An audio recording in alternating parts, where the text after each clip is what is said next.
3분 더 쓰고 하겠습니다. 예? 보충 없이 3분 더. 예, 그래요. 8분 드릴게요. 예. 네. 국무조정실장님, 네. 오늘 업무보고 보시면 인사말 보면 대통령 권한대행의 국정 운영을 적극 지원하고 정부의 구심점이 돼 분야별로 현안 조율하는데 심혈을 기울이겠다. 국정 총괄 조정이 국무조정실의 가장 큰 임무다.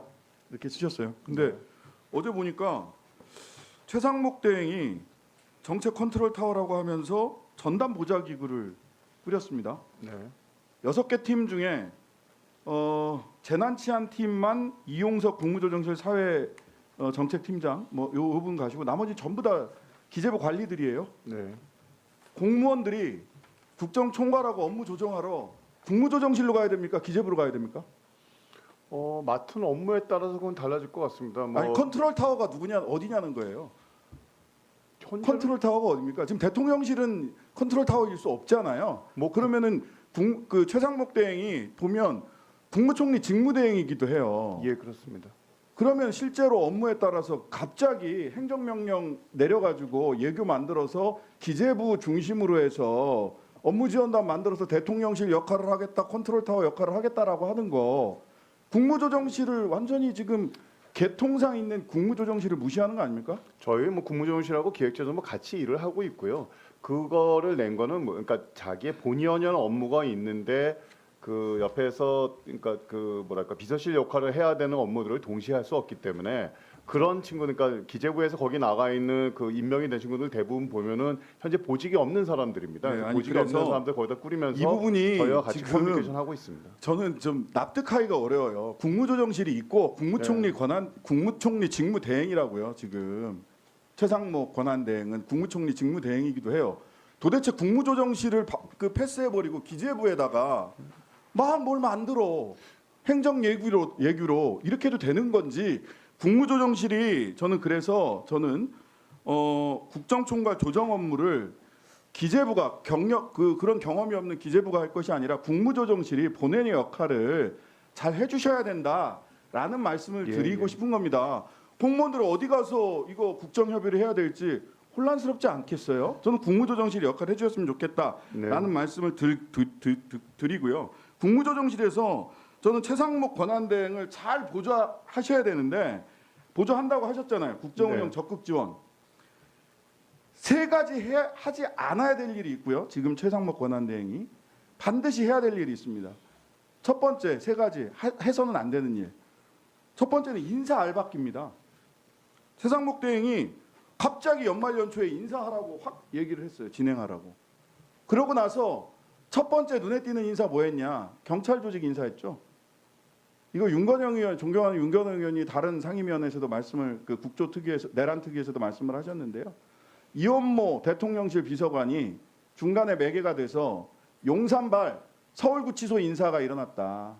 서울청을 친윤 경찰들로 장악을 해서 실제로 윤석열 내란 수사를 방해하거나 윤석열 파면 이후에 조기 대선이 있을 때 영향력을 행사하려고 하는 것이 아니냐라고 하는 굉장히 구체적인 정황들을 가지고 왔어요.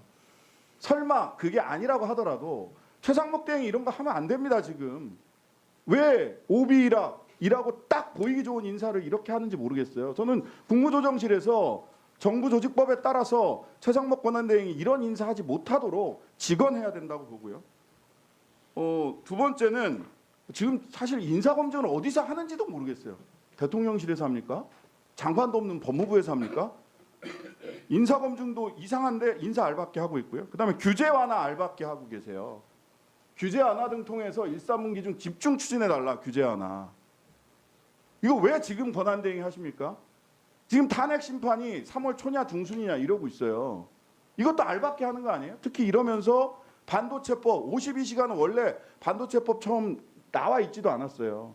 칩스법 대응해서 어떻게 지원할 거냐 중심으로 돼 있던 법에 갑자기 최상목 대행 그다음에 여당 쪽에서 52시간 얘기를 끌고 들어옵니다. 그러면서 저런 얘기를 해요. 1·4분기 중 집중 추진해달라. 규제 완화. 세 번째 하지 마야 되는 거 하위법령 개정 알박기입니다. 뭐라고 얘기를 하냐. 100건 이상 발굴하고 장관 핵심 브랜드로 삼아 이행의 속도감과 현장의 이행의 속도감을 해라. 이런 얘기예요. 지금 파면 결정이 3월 달에 있을 겁니다. 그 탄핵 심판 결정이. 그런데 갑자기 장관들한테 자기 브랜드 하위 법령을 만들래요. 지금 11명의 내란 국무회의 참여했던 분들은 실은 전부 다 사표 내셨던 분들 아니에요? 최상목 대행이 왜 갑자기 장관들 브랜드 만들려고 다그칩니까? 지금 국무조정실에서 장관을 그 최상목 대행을 보좌해서 해야 될 일은 민생 추경이라고 저는 첫 번째 봅니다.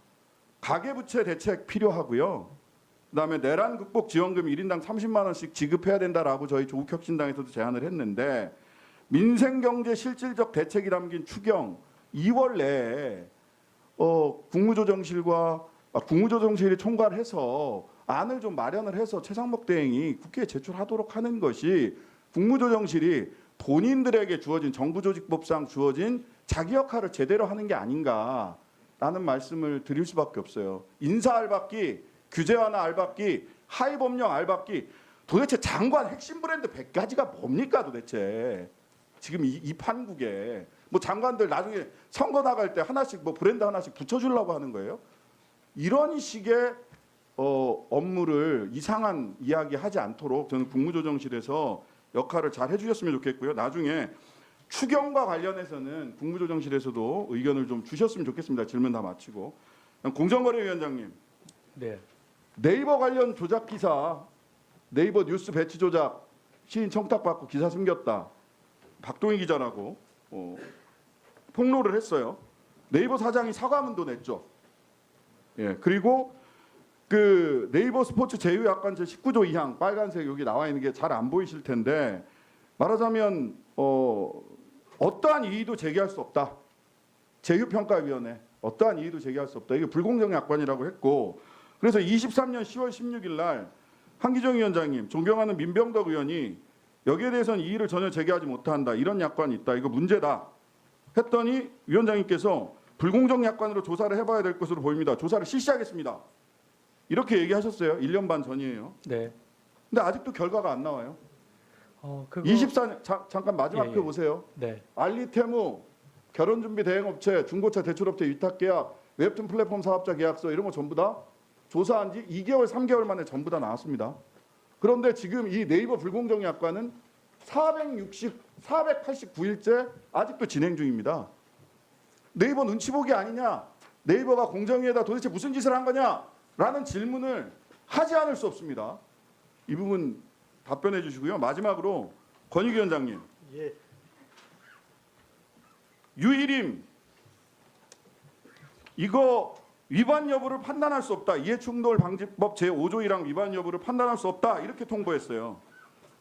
공직자 이해충돌 방지법에 따르면 사적 이해 관계자임을 안 경우 이 사실을 서면으로 신고해야 되는데 유일임이 사적 이해 관계자임을 알게 됐다는 인지했다는 정황과 증거는 차고 넘칩니다. 유일임에 대해서 이런 조치를 제대로 사적 이해 관계자에서 이해충돌이 있다라고 하는 사실을 못하는 것이 아니라 안 하고 있는 거 아니냐라는 얘기를 할 수밖에 없습니다. 왜 안 하는 겁니까? 답변하세요. 예. 저희들한테 그 방심위에서 그 인적 관계 관련 자료를 제출하지 않아서 저희가 그래서 그 송부를 했던 것입니다. 조사를 위해서 송부를 했던 것입니다. 유일임 위원장의 동생이 민원을 신청한 사실을 보고한 문건 권익위원회 2023년 9월 14일 날 제출됐어요, 안 됐어요? 뭘 몰라요, 뭘 몰라? 서류가 이미 제출됐는데 이 서류는 뭡니까 그러면? 답변해 보세요. 이 서류 제출됐어요? 위원장님 보셨어요? 그 서류도 다 검토를 해서 사실은 전원위에서 결의를 하긴 한 건데 다시 한번 또 검토를 해보겠습니다. 전원위원회에서 결의하면 전원위에서 우리 다 같이 도둑질합시다. 자, 라고 얘기하면 그게 합법이 됩니까? 네, 신의원님 마무리해 주세요. 계속 전원이 핑계를 대시잖아 지금. 자,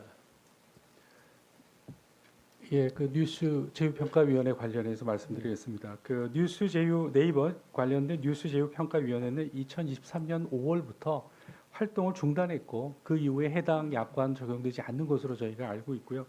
네이버가 지금 새로운 재평의 출범을 목표로 개선안을 마련 중인데요. 저희가 그 과정에서 말씀하신 그 약관상 문제도 해소되도록 네이버와 협의를 하고 있는 중입니다. 489일째요?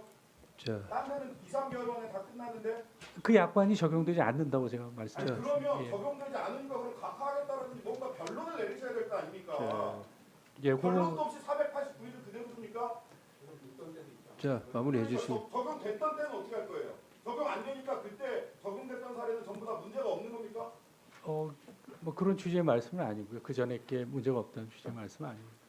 자 우리 건익위원장님도 그렇고 공정거래위원장님도 그렇고 당당하게 답변하세요. 예? 네.